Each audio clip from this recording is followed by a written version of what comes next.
This is the face, guys. This is the face of the gatekeeper to Yankees fan happiness. The Yankees are chasing that elusive 28th World Series title. And this is the face of the guy who is going to be the gatekeeper, who is going to be the person that will either be the reason this team wins it all or be the reason this team can continue to not close out games.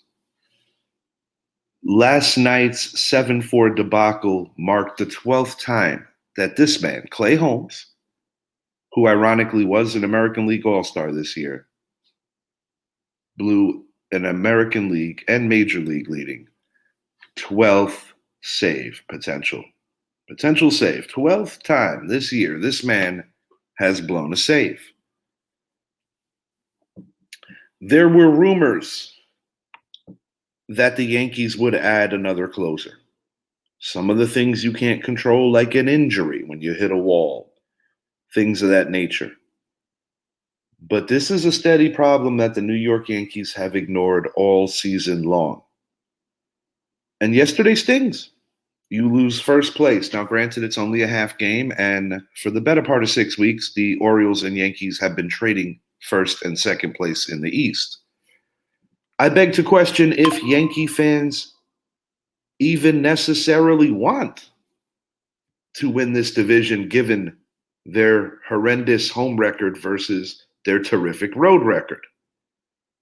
Another strange caveat to this Yankee season has been their inability to beat middle of the road to poor teams as consistently as they beat the good teams. The Yankees have the best record in the American League against teams over 500. I do have some suggestions on the way that they might be able to fix some of this. But like many other Yankee fans, my suggestion means nothing. This ultimately comes down to Aaron Boone and his stubbornness to continue to stick with this particular pitcher. This is not a Clay Holmes smear campaign and hate campaign. I just think that as Yankee fans, we've all seen enough. He is a middle reliever. He is not closing material. And he is a pitcher whose best pitch is not nearly as effective as it used to be, that being the sinker. I'm going to cool down for 3 seconds. Enjoy this intro, and I'll be right back.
All right, we are back at it. Richie Hicks Jr. Sports Podcast, Clay Holmes.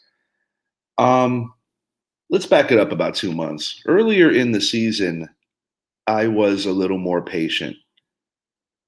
This is a person who doesn't necessarily have a lot of swing and miss stuff.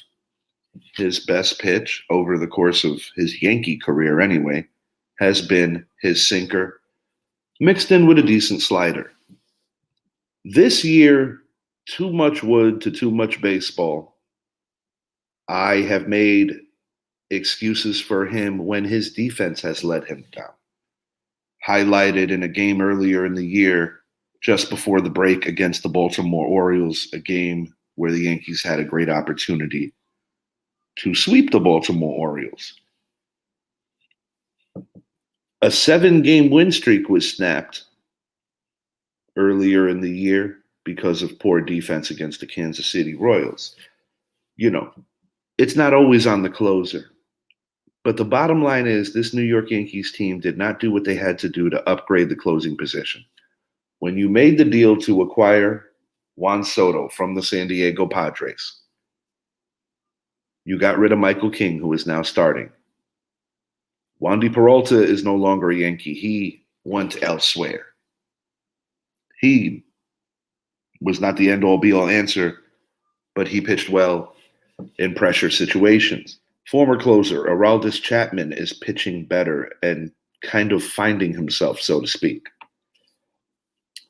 Mason Miller was a potential candidate to close games for the New York Yankees. He broke his pinky in a moment of frustration during the season for the Athletics as the trade deadline was going on. So I'm going to say this, guys. It's a matter of what's the solution and is there a solution?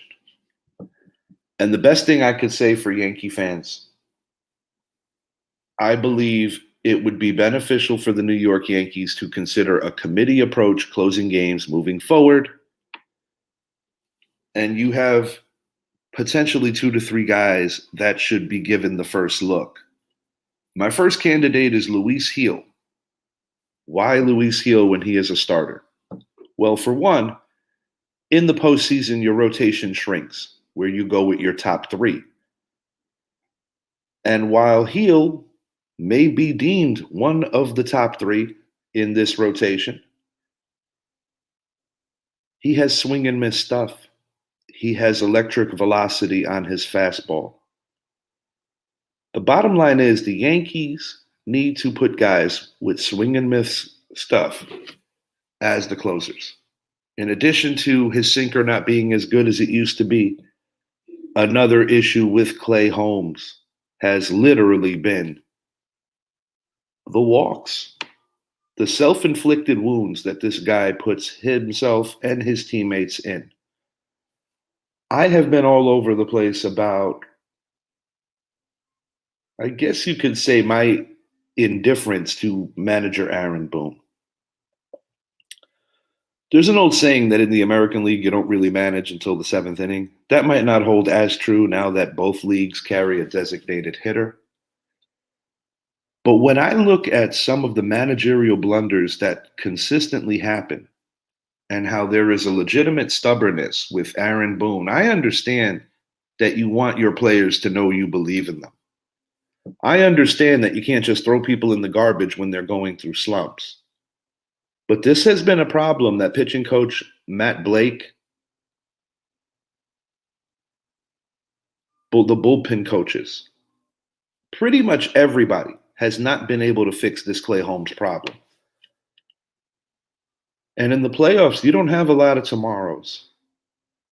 If the Yankees do not figure out someone to close out some of these games, they will be an early out in the playoffs, and it would be remarkably disappointing because of the historical production that you're getting from the 2 and 3 holes between the combination of Juan Soto and future American League MVP Aaron Judge. It's truly remarkably sad. But the Yankees got to figure this out.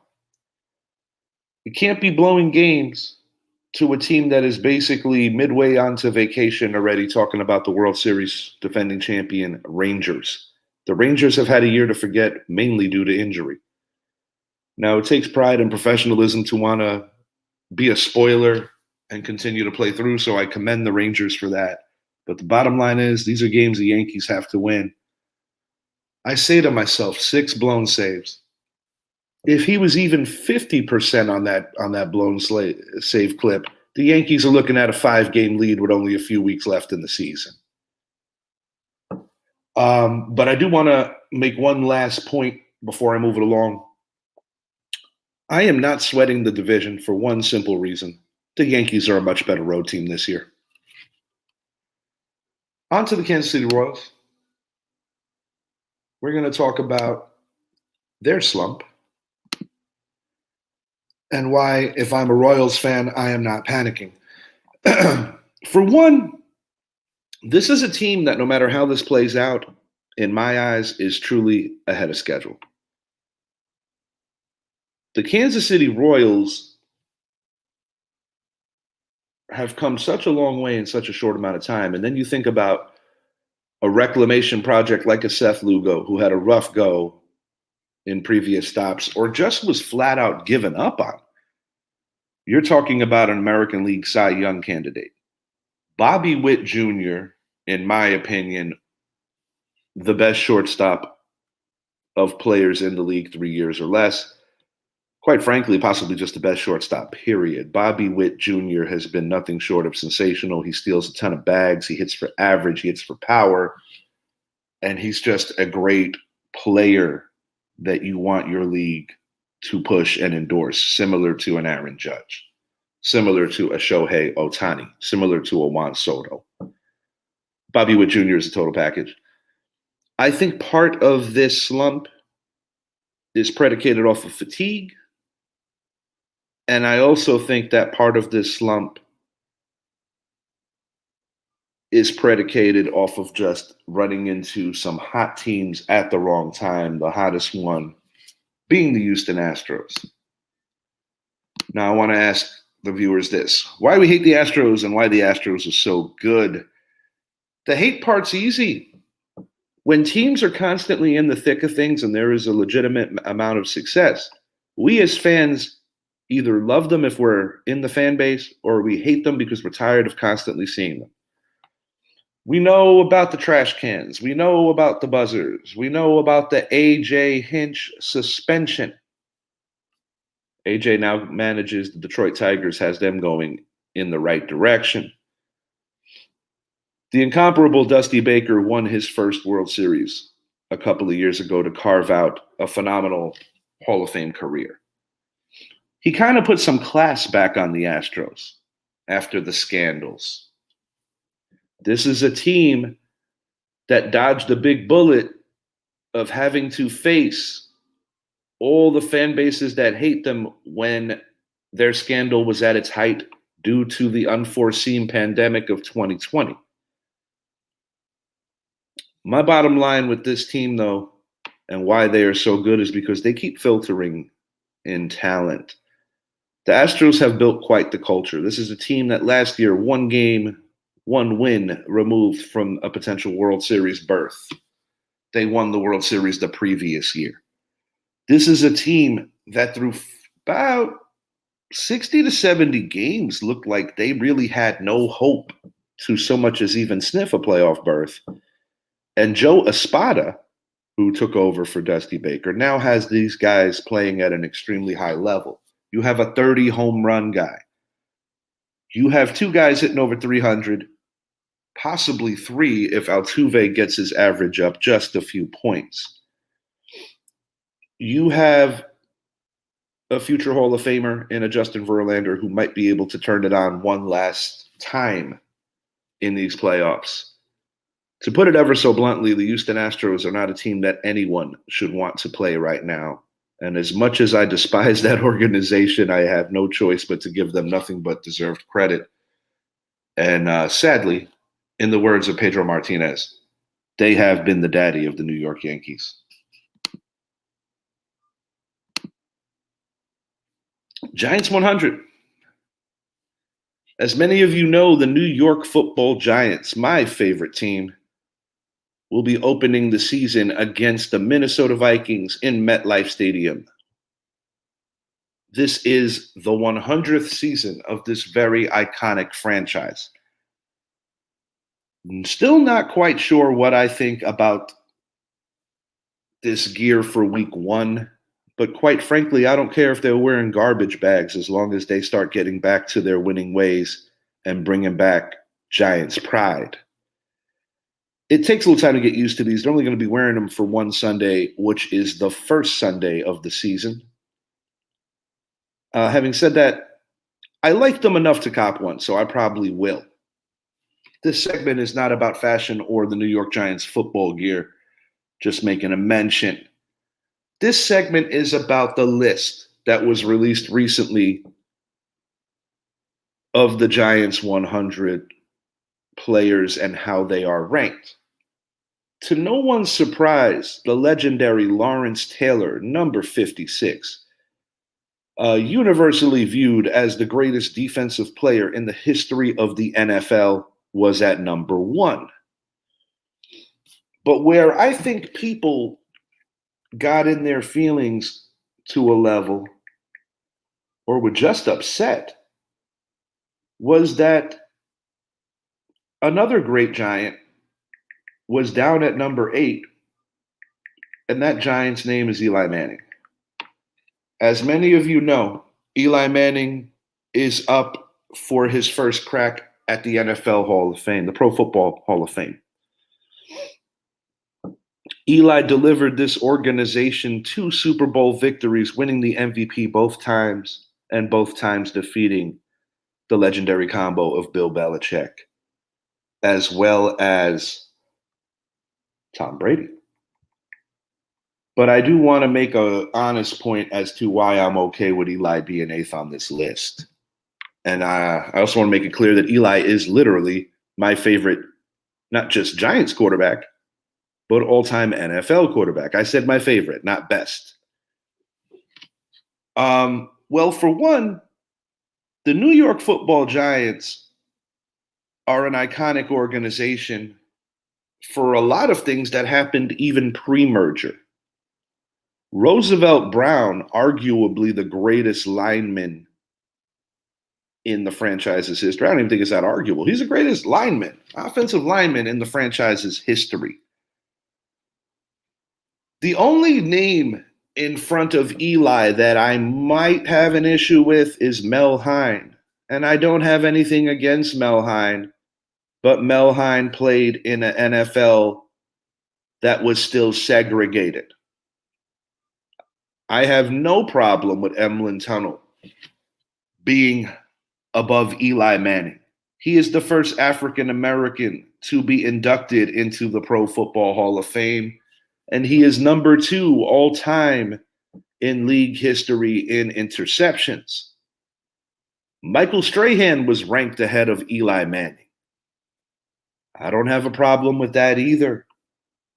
I love Eli, but the truth is, if you put them from a position to position value against any and all people who played their positions, Michael Strahan is anywhere between 3 and 6 at his position, whereas Eli Manning on some people's list might be 25, on some people's list might be in the 30s. I'm not arguing Eli Manning's position amongst all-time greats. That's not what I'm here for. I'm talking just about Giant greats. Harry Carson, a Giant who often gets overlooked, played on a lot of bad teams before they got good. He was the brains.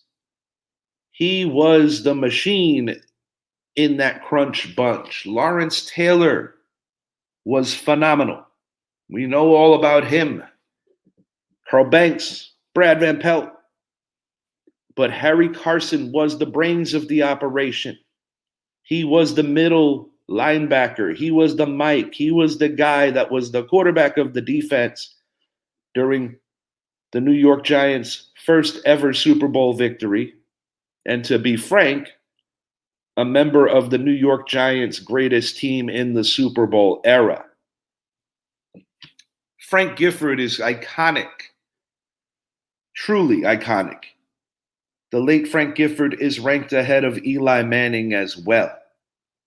So maybe some new fans that are not aware of this. Every game issued football has our original owner, Mr. Wellington Mara. His nickname is on every game issued football.